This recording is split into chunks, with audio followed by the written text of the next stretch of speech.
Unang-una, Karen Davila, yung pinagsasabi mo fake news, kayo ang pinakamaraming fake news. Do you understand that, Karen Davila? Tatagalugin ko yung sinabi niya, tinapunan nyo ng tinapunan ng basura ang consciousness ng mga tao. Kayo ang may kasalanan. Sisisihin mo kami. You have been disinforming the public for a very, very long time because ABS-CBN is corporate media. Mga bilang lamang po ng mga barangay yung nandito at wala yung mga pangalan ng mga barangay na ating ang naitanong dun sa previous briefing. Nung tingnan natin ay halos kalahati nito, kaya pala siya makapal habang pinapakita niya kanina sa briefing, kalahati po nitong mga to ay mga blankong papel. Tuloy-tuloy na kami lahat. Tuloy-tuloy. Ala kami, ako lahat ang dinamit lahat ang aeroplano ko, kasama ko siya, ako nagkukontak sa mga mayors, ako nag-aaray sa lahat. Support. Pag may banat kay Bongbong, ako nagsasagot. Pero after election, may Alzheimer na si Bongbong, hindi na ako kilala. And kung sa tingin ni alias Rene na dapat siya ay mag-file din ng kaso, ay dapat gawin niya din yon. Okay, ayan, grabe guys, no? Itong mga balita natin ron na ngayon na nagte-trending, no? Grabe. Lumalabas na talaga ang baho ng administrasyon ngayon, no? At ang kanilang mga kapalpakan, okay? Kasi yun po, yung una nating pag-uusapan, ha? Ito, Migs Zubiri. Ito, una nating pag-usapan. Bago yung mga nakita nyo kanina, ha? Pag-usapan muna natin itong si Migs Zubiri na nagsalita na nga siya patungkol kay Hontiveros, Senator Hontiveros. Naawa na siya dito kay Hontiveros. Kasi po, iniwan na ni Bam Aquino at ni Kiko Pangilinan. Okay? Mamaya, alamin natin ang buong detalye patungkol dyan. Bakit iniwan ni Bam at ni Kiko? Kawawang Hontiveros. Ito na nga, no? Itong argument ni Karen Davila napahiya kay Sas Rugando. Kasi itong si Karen Davila, kung ano-anong pinaniwalaan niya patungkol sa fake news, ngayon, na real talk siya ni Sas Rugando. Mamaya, pakinggan natin yan. Okay?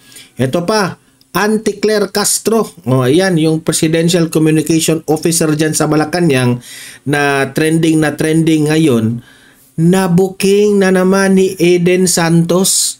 Ito yung mga dahilan bakit ayaw nila dyan si Eden Santos na malagay sa Malacanang press corps. Kasi, ayan nabubuking ito ni Eden na yung inipresenta niyang mga papel patungkol po doon sa drug-free niya ay may blanco pala. Wala palang laman. Diba? So nagtatanong tayo ngayon kung yung mga blankong papel na yon, anong ibig sabihin? Fake news yun? Ha? Yung mga ni-report mo, fake news? Mananagot ka dyan. Auntie Claire, sagutin mo yan yung taong bayan dyan, okay? Heto pa, grabe. Chavit Singson, ngayon lang nagsalita na nabudol rin pala kay BBM. Grabe. Dismayado itong si Chavit Singson ngayon kasi nagpalabas siya ng statement na parang ginamit lang siya ni BBM. Sabi ko sa sarili ko, talagang legit na manggagamit talaga itong mga Marcos. Grabe. Ay! At last na video na ating ipapakita ay ang presence ni Vice President Inday Sara Duterte ngayon sa The Hague na in-interview at panibagong update kay FPRRD at mga issues na sinagot rin ni VP Sara. Okay? So, yun po ang mga pag-uusapan natin ngayon. Pero bago ang lahat, bago natin ito pag-uusapan, help me po muna na i-like at saka i-share itong video na ito para guys, kakalat ito sa taong bayan. Okay? Sabay-sabay muna tayong mag-like and share sa Donmar TV. Itong video na ito, like and share. 1, 2, 3, go! Okay, naka-like and share na ba lahat? And also guys, sa mga bago pa lang dito sa aking channel, mag-subscribe na po kayo para lagi kayong updated sa ating mga balita. And at the same time, yung mga cellphone ninyo, ma-notify yan kung meron tayong breaking news, bagong uploads, o kung nagla-live ang ating channel. Ma-notify kayo lahat dyan. Kaya mahalaga po na mag-subscribe tayo sa Donmar TV. 1, 2, 3, go! Ayan, nakasubscribe na ba lahat? Okay, so ito, unahin muna natin itong sinabi ni Mig Zubiri. Ito yung nag-trending na post sa social media. Ito ay binalita ng Nightline News. Sabi dito, mag-isa na lang si Senator Risa. Bakit mag-isa na lang si Senator Risa?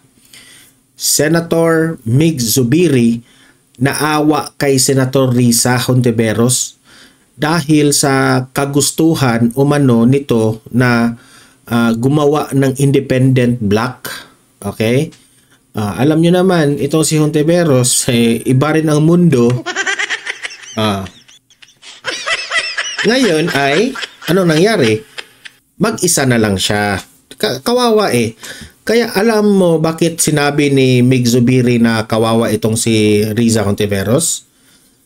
Kasi nung kampanya ng 2025 election, ikot ito ng ikot rin eh. Sinamahan niya si Kiko Pangilinan at itong si Bam Aquino. Pero ngayon, hindi siya, iniwanan siya nito ni Bam at saka ni Kiko. Imagine that one, Riza Hontiveros, pati mga pati mga kaalyado mo wala nang tiwala sa iyo, di ba? Di ba? Grabe. Ang sakit noon, sobrang sakit. Kaya pala itong si Kiko Pangilinan ngayon at itong si Bam Aquino tahimik sa mga issues ni Senator Risa Hontiveros. Hindi nakialam. Suluhin mo yung problema mo dyan, Hontiveros.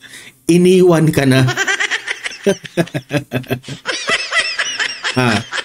Anong sinabi ni Mig Zubiri? Ito, babasahin natin babasahin natin. Alam mo, sabi ano ang nagsabi nito si Mig Zubiri, alam mo, naawa nga ako kay Senator Risa. Naawa talaga ako sa kanya. Alam ko, kampanya ng kampanya para sa kanyang mga kandidato, which is si Kiko at si Bam.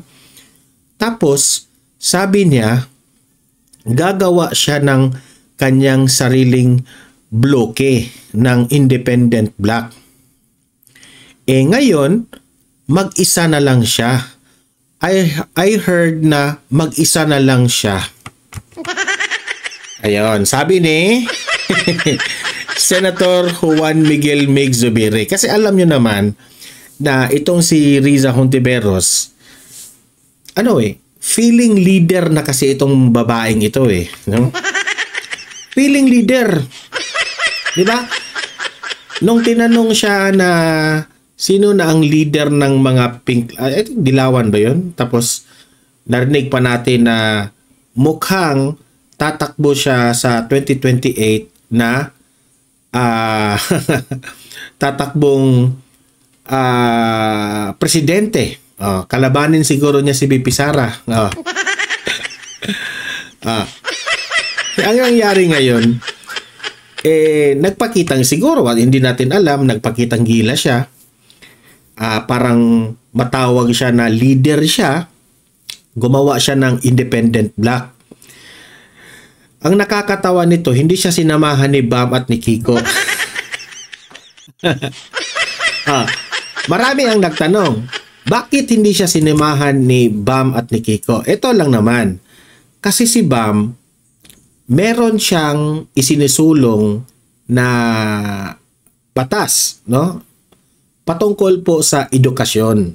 Alam naman natin si Bam is very passionate yung isa siya sa mga nakakatulong doon sa ano yung libreng tuition fee sa college ba yon, di ba? I'm not so familiar with yung batas na yan. Tapos kailangan ni Bam Aquino na maki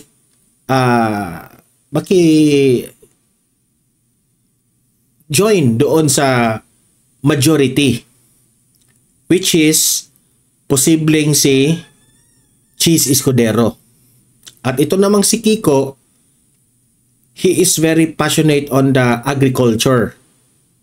So kung maggagawa ka ng independent block, kung sasama sila dito kay Hontiveros, there is a big tendency na yung mga plano nilang batas na isinusulong,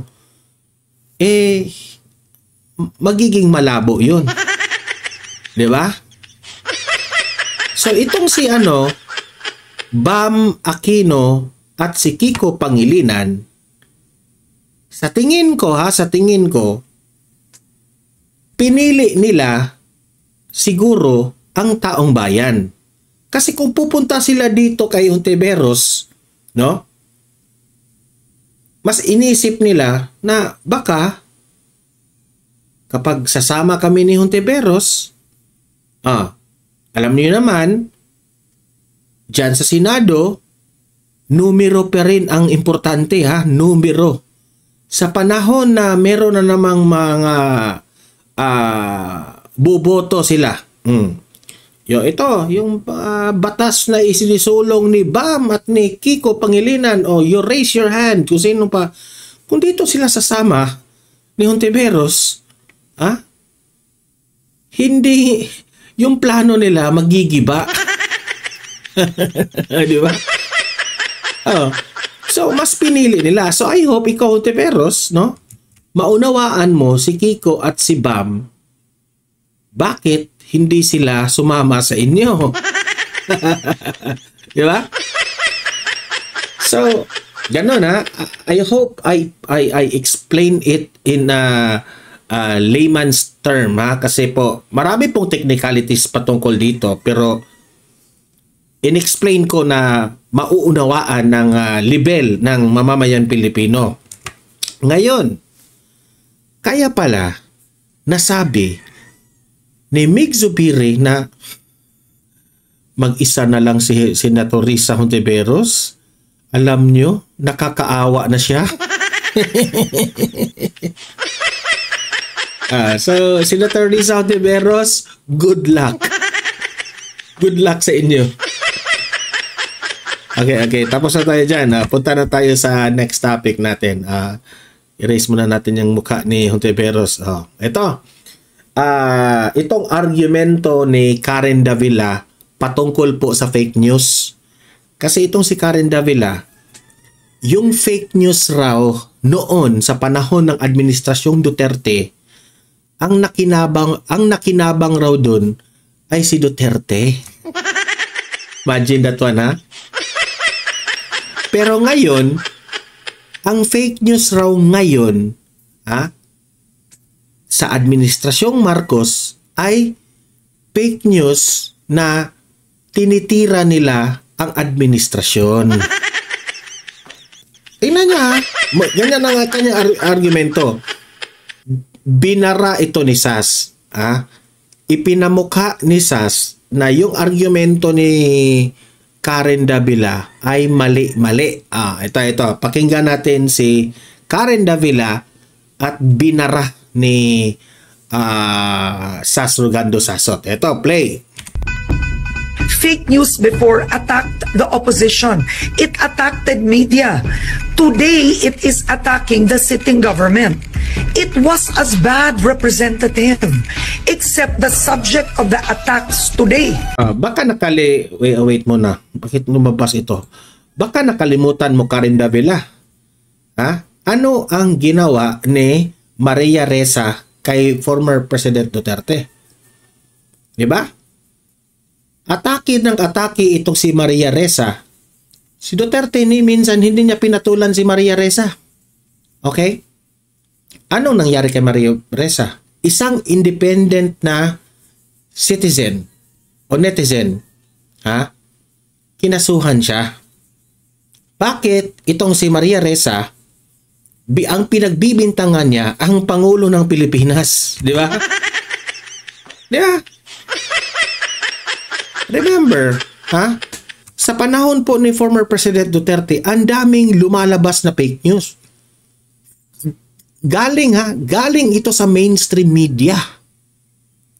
Galing sa mainstream media ang mga fake news. Ang tagapagtanggol ni Duterte, remember Karen Davila, mga vloggers. Baka nakalimutan nyo yun. Patuloy. Nasa laban yun.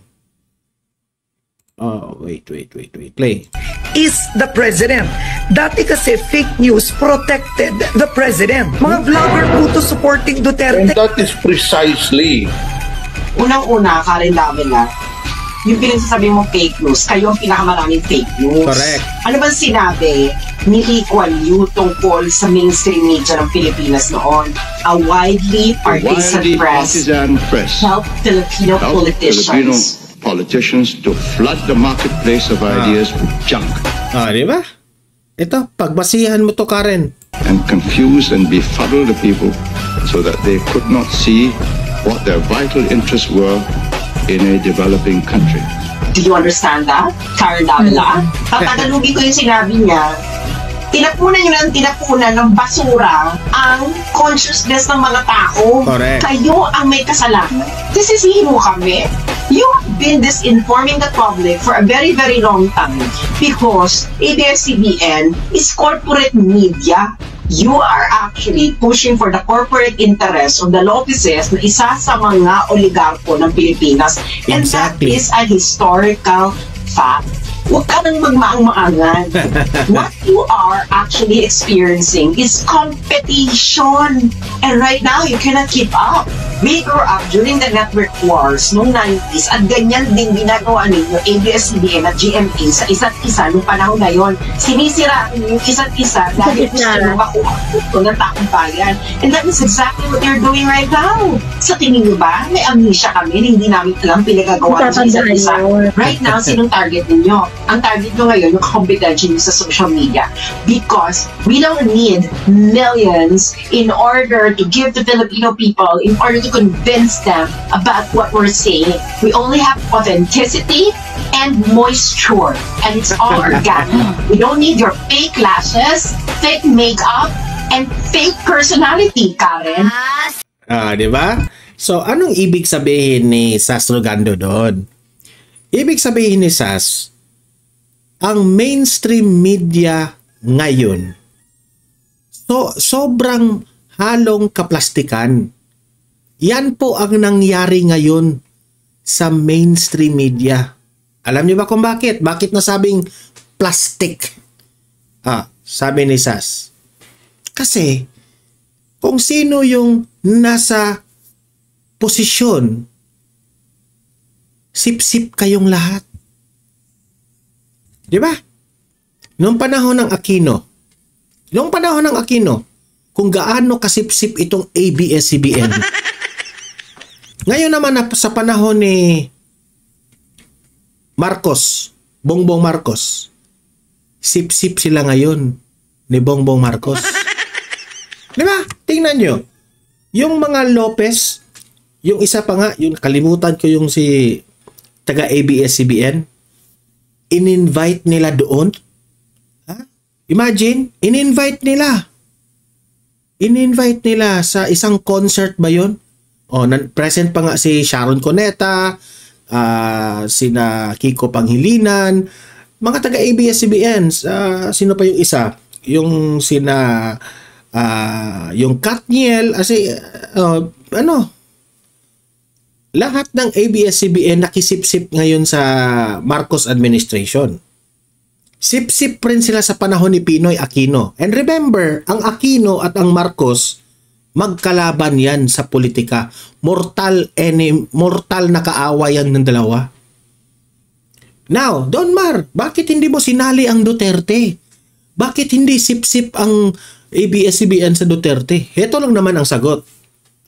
hindi po sip-sip. Ang ABS-CBN kay Duterte, binatikos nila ng binatikos si Duterte. Alam niyo ba kung bakit? Kasi si Duterte lang ang may yagbols na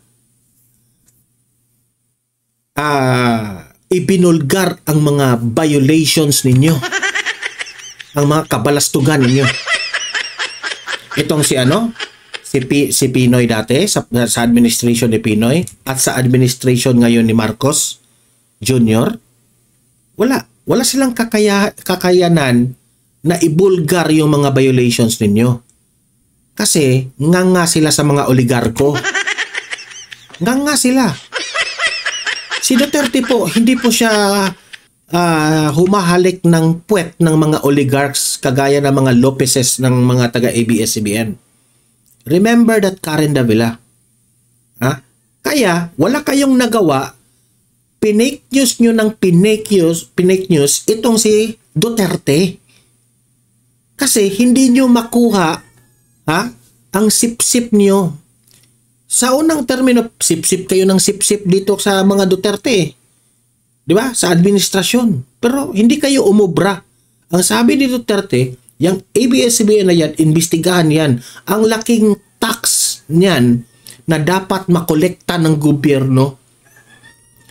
Kaya, kayong ABS-CBN, sabi ni Tatay Digong, delikado po ang prangkisa ninyo.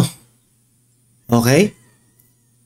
Kaya, hiniring yan sa House of Representatives. What Duterte did was telling the House of Representatives, just do your job. If your job is to investigate the ABS-CBN, kung may violation, kayong bahala. Pero kung wala silang violation, they have the right na mananatili ang ABS-CBN. Pero anong nakita ni Marcoleta doon sa mga violations ninyo? Sobrang dami. And only the administration of Duterte has done that. Kasi hindi po siya humahalik ng mga puwet ng mga amo ninyo.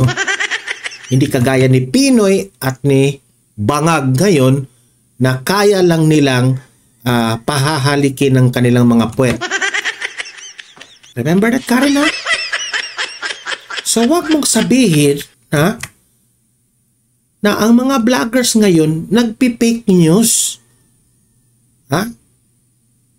Kasi ang mga vloggers, pasalamat nga kami na merong social media na makapalabas kami sa aming saloobin sa katotohanan na itong mainstream media na ipinakalat ng mga fake news. Kaya hindi kayo umubra sa mga vloggers. Kaya ang taong bayan, mga vloggers lang pinakikinggan.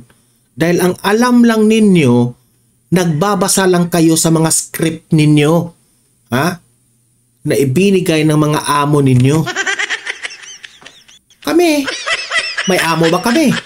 Kami mga vloggers, wala kaming amo, Hindi scripted ang aming pinagsasalita, Dine, Karen. Ang aming pinagsasalita dito, sarili naming opinion at damdamin kung ano ang nasa puso namin, kung ano ang nakikita namin sa balita. Kayo, hindi kayo makapagsalita ng sarili nyong opinion. Kailangan nyo pang basahin ang mga opinion ng mga amo ninyo kasi scripted nga kayo. Kung ano ang gusto ng mga amo ninyo, yan, sunod-sunuran rin kayo. Huwag na tayong magbaangan-aangan pa. So, pahiya ka ni Sasrugando dito. Pahiya ka tuloy. Tingnan nyo ngayon, ano ginawa nila kay Eden Santos? Hindi nila kaya. Hindi nila kaya si Eden Santos. That's Net 25. Mainstream media. Run by or supported by Iglesia ni Cristo. Buti pa itong mga religious channel. Itong INC, itong SMNI, yun ang naglalahad at nagbabalita ng totoo. Ngayon, na merong matino na reporter, merong matino na press, tinatanggal ng mga bangag. Kasi, sumasakit ang ulo nila sa mga tanong na totoo. O, eto ha. Tingnan nyo paano binuking ni Eden itong si Auntie Claire ninyo na mas mukha pang attorney itong si Eden kaysa ni Auntie. Di ko nga alam kung attorney itong si Claire o hindi. Ito. Panoorin ninyo, kayo nang humusga. Panoorin. Play. Teka. Wait. Ano ito eh? Na-scramble ito eh. Wait. Inilabas na ngayon ng... Ito pala. Inilabas na ngayon ng Malacanang ang listahan ng mga drug-cleared barangay sa Pilipinas. Pero, tama nga ba ang datos na ibinigay ng Presidential Communications Office o PCO? Report mula kay Eden Santos. Yung binigay, yung ni-report ni Auntie Claire, at sa PIDEA, magkaiba. Yari ka dito, Auntie Claire, ha? At nandito po yung iba mga pangalan. Dito po. Yun yung time, ha, na nagmamayabang siya dyan sa kanyang ipinakitang report. Sa wakas ay nagbigay na ng listahan ng Malacanang ng mga pangalan ng mga barangay sa bansa na idiniklarang drug cleared ng drug cleared raw, ha? Nagmamayabang. Ito yung mga barangay na wala nang nagdudroga. Ito. Nagmamayabang. Akala nila siguro na mauuto yung taong bayan. Nagtataka nga. Noong prinisita niya ito, nagtataka nga kami. Are you sure na ganyan karami ang mga barangay na drug cleared? Na sobrang ang dumarami ang mga jadik sa mga barangay? Di ba? Nagtataka. Ito, paano natutuklasan yan? Ito, panoorin. Ni Pangulong Ferdinand Marcos Jr. Sa press briefing sa Malacanang ay sinabi ni Presidential Communications Office Undersecretary Claire Castro na ngayon lang ibinigay ng Philippine Drug Enforcement ngayon lang daw ibinigay ng PIDEA Agency o PIDEA ang nasabing listahan. Pero pagtingin mo dyan, wala namang pangalan sa barangay. Numero. Paano nagre-report kayo na ito yung barangay ganyan na drug free? Meron bang barangay na wala namang pangalan ng barangay? So gawa nyo lang. Booking talaga. So ibibigay ko na lamang sa inyong opisyal itong mga kopya. Nandito po yung sasabi yung mga barangay na nasasabi natin drug cleared, drug free. Di ba? Mamayabang siya dyan. Tingnan nyo, ano sinabi? Ano resback ni Eden Santos? Hawak na natin ngayon yung listahan ng mga pangalan ng drug-cleared na mga barangay nationwide ayon sa Presidential Communications Office o PCO sa pamamagitan ni Undersecretary Claire Castro. So tiningnan natin yung mga listahan. Ano nangyari? Walang nakalagay kung kailan nagsimula na na-cleared yung barangay sa illegal na droga. Nakalagay lamang ay as of June 2025. Mga bilang lamang po ng mga barangay yung nandito at wala yung mga pangalan ng mga barangay na ating ang naitanong dun sa previous briefing. Nung tingnan natin ay halos kalahati nito, kaya pala siya makapal habang pinapakita niya kanina sa briefing. Kalahati po nitong mga to ay mga blankong papel. Booking! Sa July 3, 2020, booking, blanco pala yung papel pero nagmamayabang. Ito, ganito po kadami mga drug cleared na mga barangay. Pagtingin, uy, walang laman. 25 press briefing. Huwag mo na kasing utuhin yun. Kaya sabi ko sa inyo, ang plastic ninyo sa taong bayan. Diyos ko Lord. Ay, naku. Ay ipinagmalaki ni Castro na nasa... Tapos kami pa ngayon ang fake news. 4,027 barangays na ang cleared sa illegal na droga. mula July 1, 2022 hanggang May What? Why dong?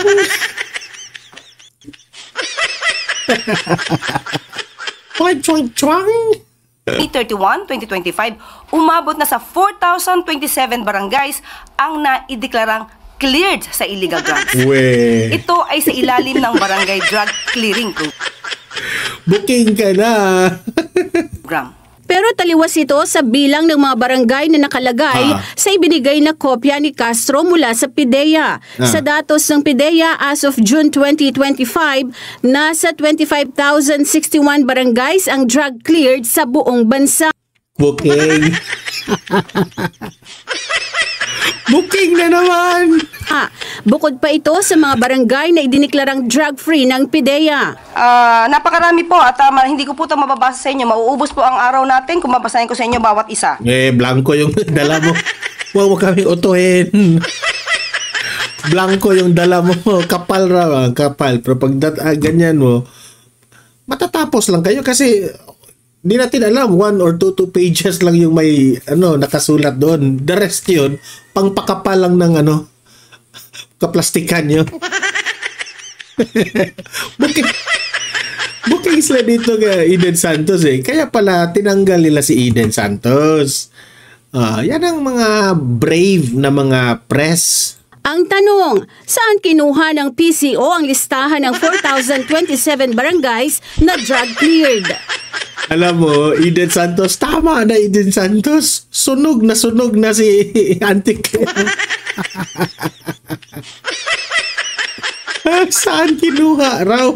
Eden Santos, para Eden Santos, mabuhay ka, palakpakan.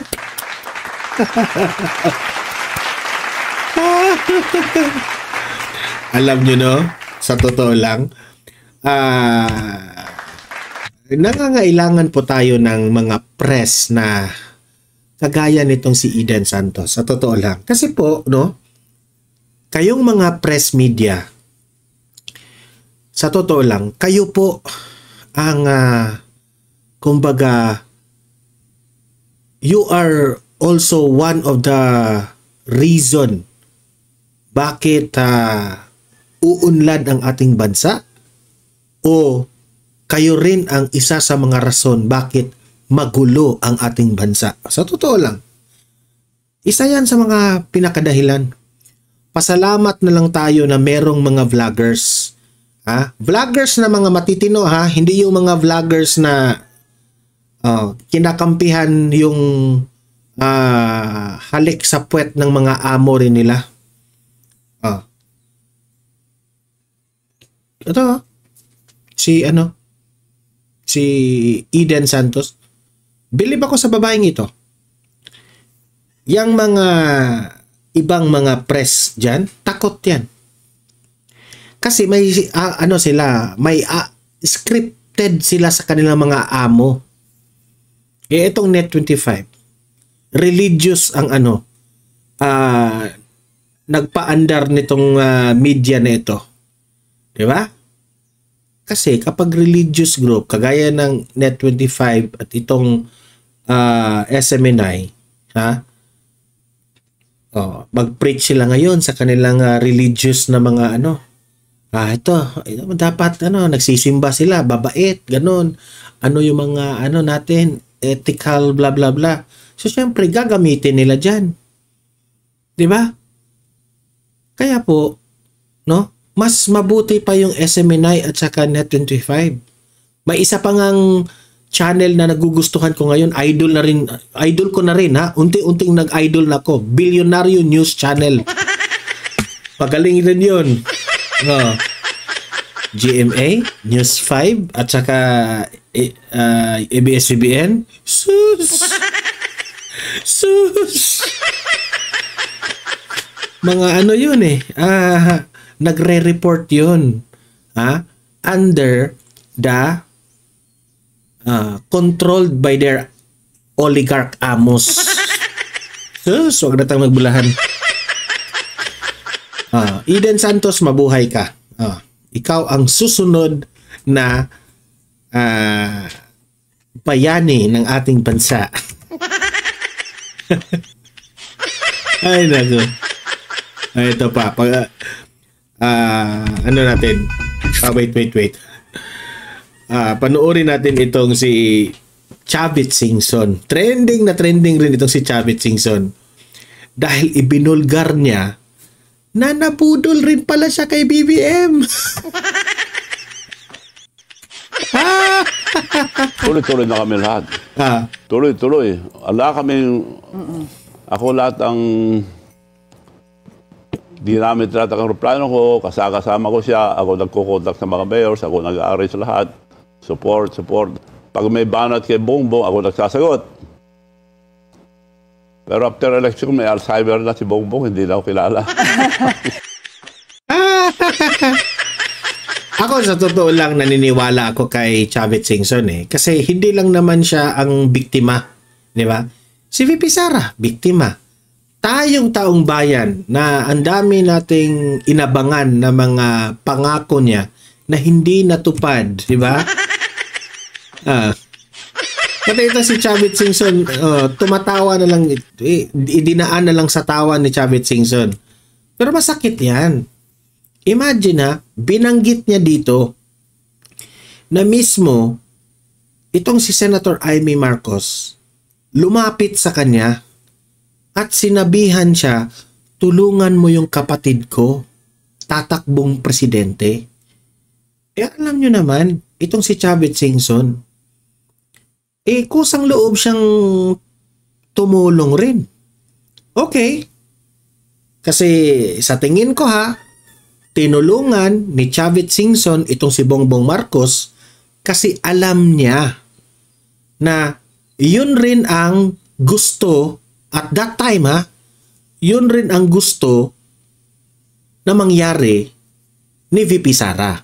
Kasi si VP Sara tatakbo ng ang panawagan ng taong bayan, presidente. Pero ayaw ni VP Sara. Tuwang-tuwa itong si Bongbong Marcos kasi hindi sila magkalaban ni VP Sara. Magkatandem sila. At siya pa yung presidente si Bongbong Marcos. Vice President lang si VP Sara. Mayor Sara pa at that time. Di syempre, nung nalaman ni Chavit Singson na suportado ng mga Duterte itong si BBM, hindi included si Tatay Digong dyan si Baste, si Kong Paulo Duterte. Suportado nila si Bongbong at that time. Anong ginawa ni Chavit Singson? Sinuportahan rin niya si BBM. Kung ito ang panawagan ng mga anak ni Duterte at susunod rin ang taong bayan kung ano ang gusto ng mga Duterte, suportahan ko ito, si BBM. Pero ngayon, eto na yung nangyari. So ngayon po ba, kanino kayo mas malapit? Kay President Bongbong Marcos or kay Senator Amy? Kay Lam, malapit naman ako dahil tinutulungan ko sila tuwing eleksyon. So, eto na siguro last na pag-support namin sa mga Marcoses dahil hindi na kami kilala. Grabe. Sabi niya, ito na rin yung last nilang suporta sa Marcos kasi hindi na kami kilala. Nagka-Alzheimer's. Grabe. Alam mo, Chavit Singson good job sa iyo. Good job for being frank binatikos kasi may ilan na mga nabasa kong comment na binatikos nila si Chavit. Sabi pa doon, baka hindi napagbigyan. Si Chavit raw, hindi napagbigyan. Kaya nagalit, kaya ibinulgar niya ngayon. Sa tingin ko naman, I'm open to all options. Pero, nung inanalyze ko, ano pa bang gusto ni Chavit? Diba, ang yaman-yaman na ng taong ito. Sa tingin ko, wala siyang hinihingi kay Bongbong Marcos. Yung pagtulong niya kay Bongbong Marcos, kusang loob yun ng pagtulong niya. Tapos sabi ng ilan, baka may hiningi ito na hindi tinupad ni Bongbong Marcos kaya nagkaganito. Sabi ko, malabo yun na argumento. Kasi when it comes to like that, ang dami na ng pera nitong taong ito. when it comes to power, retired na po siya sa politika. Ang sa kanya lang, lumutang siya ngayon kasi lumalaki po ang ulo ni Bongbong Marcos. Lumalaki. Hindi na, sa sobrang laki ng ulo ni Bongbong Marcos sa pagkapanalo niya, anong ginawa niya kay VP Sara? Baka nakalimutan niyo. Hindi niya ipinagtanggol si VP Sara sa mga ginawa ng kanyang kabalastugan ng kanyang pinsan. Di ba? So, nabudol rin siya kay Bongbong Marcos. Tingnan nyo yung mga asta nila. Yung mga sina Liza Araneta Marcos, sina Romualdez, sina Bongbong Marcos. Nung panahon na nangangailangan pa sila ng mga Duterte, sus, kung anong mga parang mga asong parang mga asong makaamo, ganun. Pero ngayon na nasa posisyon na, tingnan nyo kung gaano kayabang. Sabi ko nga yung mga supporters nila, sabi ko ang bulag ng mga taong ito. Tingnan nyo gaano kayabang yung ni Bongbong Marcos ngayon. Isa ito, nagpapatunay. Itong si Chavit Singson. Tinulungan niya ng tinulungan, and I know Chavit Singson was spending a lot of millions para to support BBM. Pero anong ginawa ni BBM? Nagka-Alzheimer's raw, sabi ni Chavit. Hindi na siya kilala. Alam mo, Sir Chavit, baka totoo nga na may Alzheimer's. Baka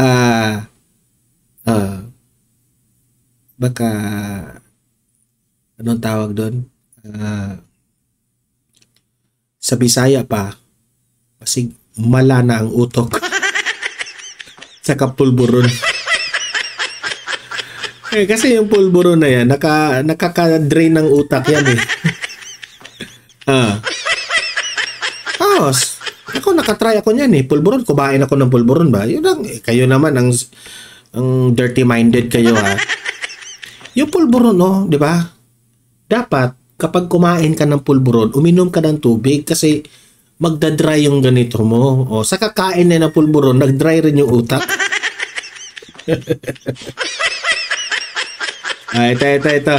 Panoorin natin itong update ni VP Sara kay FPRRD at sa ilang mga issues na sinagot rin ni VP Sara. VP Sara, pasok. Ma'am, kamusta po si Tatay Digong sa inyong pagdala? Okay lang naman siya ngayon. He's not in the mood. Naiirita siya sa kuko niya eh. So, ginupit namin. Pinahiram kami ng guarda ng nail cutter. And ginupit namin yung kanyang kuko. And then he spent time yung para hindi siya, dili siya hait. So, na-albit. Para siya na-file. Oh, yes. Spend time na in-nail file. And then, sabi ko nga, he's not in the mood. Nagbigay na siya ng kanyang mga huling habilin. Sabi niya, kung saan daw siya mamatay, doon daw siya i-cremate.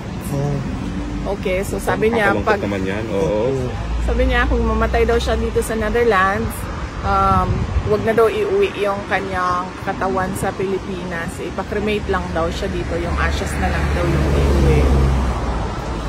Yun yung kanyang And then, sabi ko, i-discuss na lang natin sa susunod kasi hindi ako pro-cremation.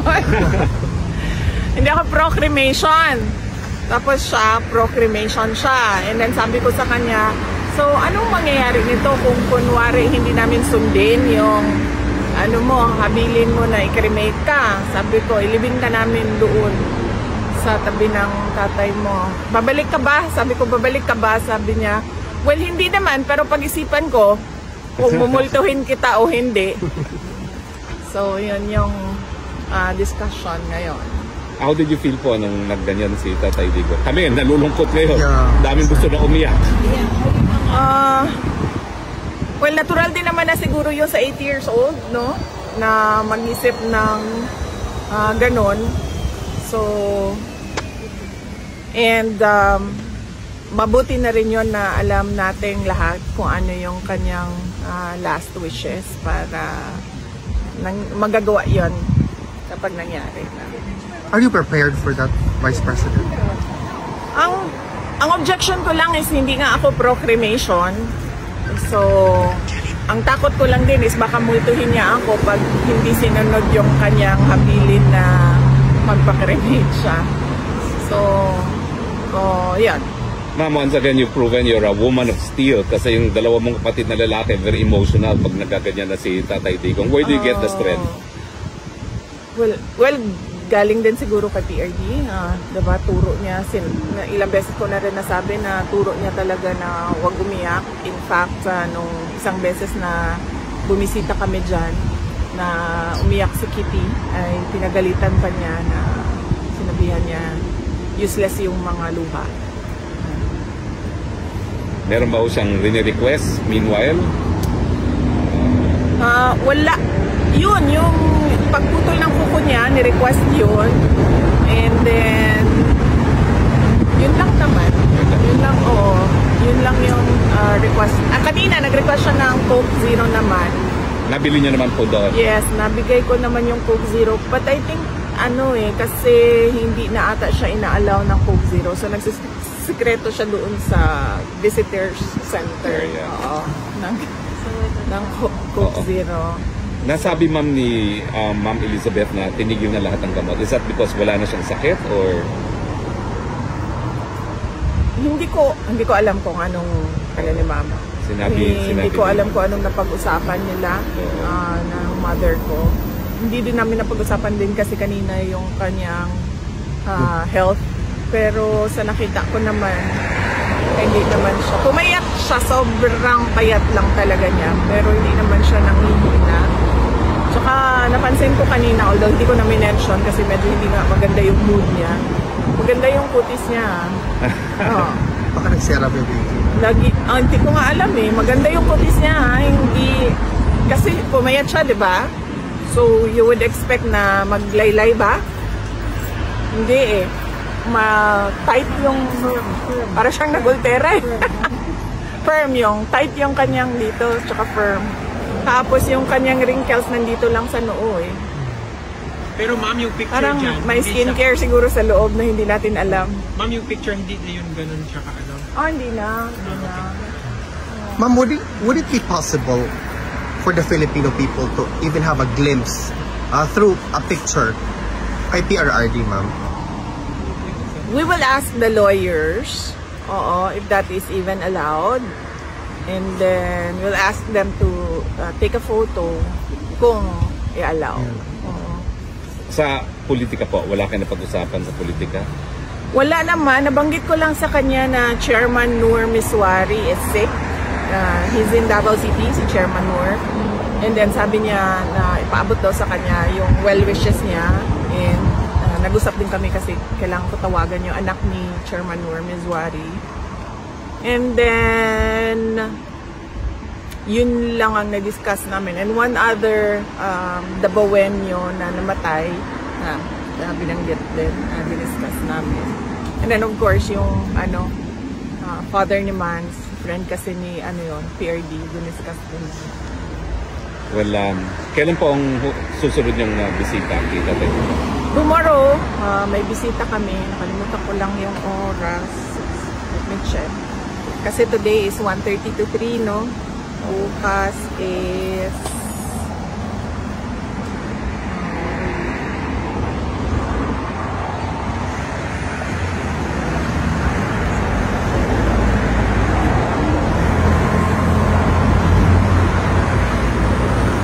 Bukas ay... alas 2. 2 o'clock. 2 to 3:30. Ay, sorry, Wednesday, no? Wednesday. 3 to 4:30. 3 to 4:30. So, late tayo bukas po. July 9, no? Tama pa ako? July 9, yes. 3 to 4:30. Hindi ba nag-work po yung usual charm ninyo sa kanya na pag nakikita kayo, he lightens up?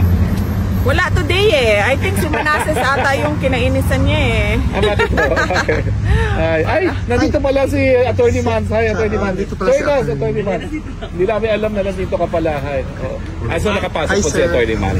Kami yung partners today. Kaya nga, I was going to ask nasan si Ma'am Elizabeth. Wala. Si Manasseh ngayon. So, I think si Manasseh yung... Can I ask a question on a different matter?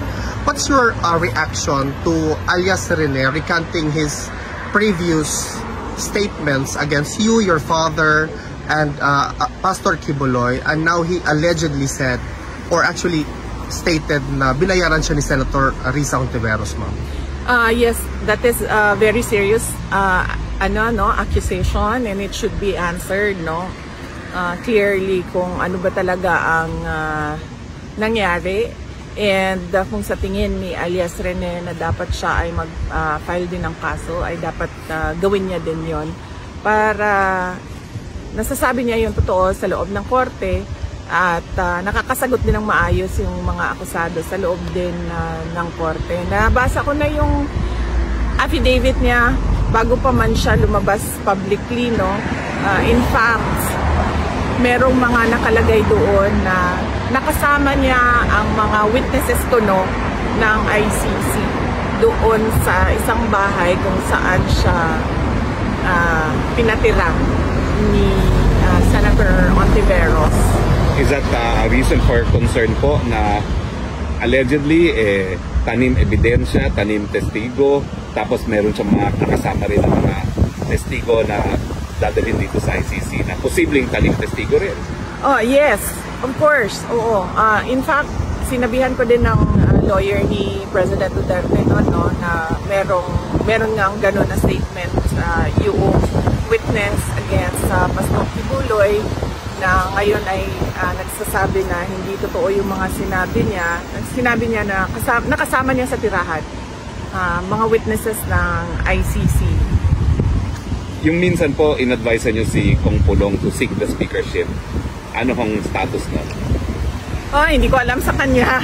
Hindi ko alam sa kanya kung seryosohin niya yung suggestion ko. But wala pa kasi akong balita kung anong mga gagawin niya. Wala kayong balita kung sinong incoming speaker, incoming Senate President? Wala akong balita with the Senate and the House of Representatives sa ngayon. Okay, so yun po. Yun lang muna sa ngayon, ha. Sa susunod po na vlog natin ay mga issues naman na ibinabato laban kay VP Sara ang ating i-react, okay? Sa ngayon po guys, no, libre po kayong mag-comment, mag-react sa mga nakita nyong updates natin ngayon at usap-usap tayo sa comment section. Don't forget, i-like, i-share itong video na ito para kakalat ito sa taong bayan. And subscribe na rin kayo sa Donmar TV kasi libre lang po ang mag-subscribe dito. So, see you in my next video. Have a great day, have a great night. God bless po sa ating lahat. Mabuhay ang Pilipinas. God save the Philippines. Mabuhay ang Pilipino. Bye-bye.